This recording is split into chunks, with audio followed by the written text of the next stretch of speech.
Hello everyone, আজকে আমি তোমাদেরকে দেখাচ্ছি আমার 3-4 বছরের পুরনো গোলাপ গাছটা কিভাবে ঠিক শীতের আগে মানে ফুল পাওয়ার আগে আমি যত্ন করলাম।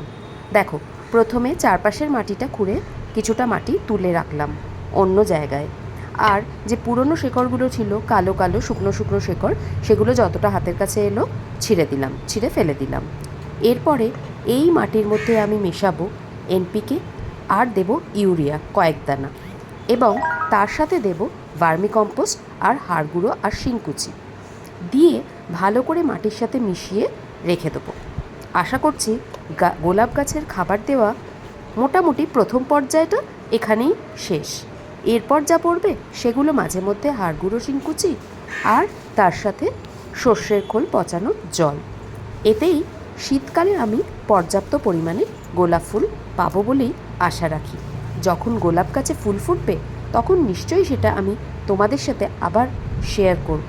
কি সুন্দর রং তখন তোমরা দেখে সেটা বলবে, আর সাইজটাও কি হবে তখনই বোঝা যাবে। তো এই হলো আমার গোলাপ গাছের পরিচর্যা।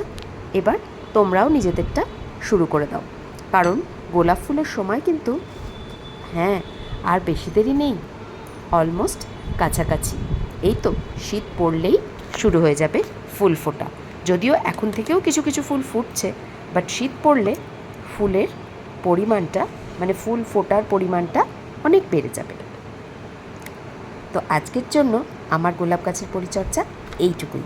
আবার পরের কোনো একটা ভিডিওতে তোমাদের সাথে অন্য কোনো গাছের পরিচর্যা নিয়ে আসবো। Thank you.